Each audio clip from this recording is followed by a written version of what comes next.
Hey friend, welcome to reasoning expert. Am Rahul. तो देखो, syllogism में ईदर और जो रहता है, बच्चों को कन्फ्यूजन रहता है कि कहाँ पे बनता है, क्रॉस में बनेगा कि पैरेलल में बनेगा, और कॉम्प्लीमेंट्री पेयर्स क्या होने चाहिए। ठीक है, तो कॉम्प्लीमेंट्री पेयर्स क्या होते हैं, ये नंबर वन जो है वो ये है ऑल और सम नॉट वाला। नंबर टू कौन सा है, सम और सम नॉट वाला। देखो, सम के साथ नो वाला बन रहा है, लेकिन सम नॉट के साथ नो वाला, सम वाला क्यों नहीं बनता है। देखो, सम के साथ सम नॉट क्यों नहीं बनेगा। ठीक है, अब देखो, कॉम्प्लीमेंट्री पेयर का मतलब होता है कि एक कंक्लूजन क्या होना चाहिए, फुली पॉजिटिव होना चाहिए, या फिर फुली क्या होना चाहिए, 100% नेगेटिव होना चाहिए। ठीक है, और जो दूसरा कंक्लूजन है वो 0 से लेकर 99% क्या होना चाहिए। अगर मान लो ये वाला फुली पॉजिटिव है तो वो क्या होना चाहिए, मिक्स होना चाहिए। मिक्स मतलब पॉजिटिव नेगेटिव वाला। ठीक है, अभी 100% क्या है, नेगेटिव है।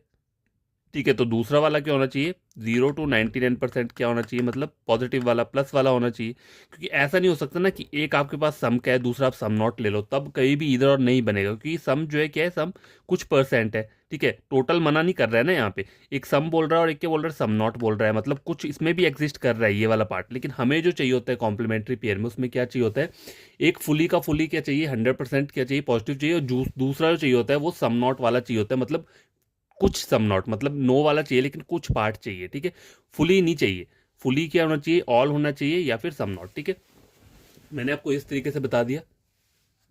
अब आगे देखो यहाँ पे क्या बोल रहा है। देखो, कॉम्प्लीमेंट्री पेयर दो रहते हैं, ऑल, सम नॉट, सम और नो। ठीक है, अब देखो, all A are B, some A are not B.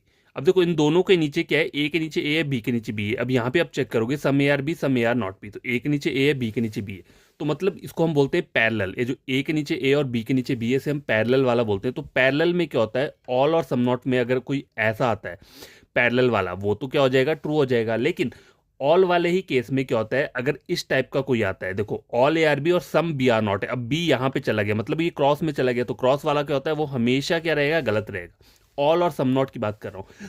लेकिन सम और नो के केस में ऐसा कुछ नहीं है, चाहे वो पैरेलल में दिया हो चाहे क्रॉस में दिया हो। देखो, ये वाला जो है ये पैरेलल में दिया है, ठीक है, और ये वाला क्या दिया है, क्रॉस में दिया है। तो यहाँ पे कोई आपका गलत नहीं होगा।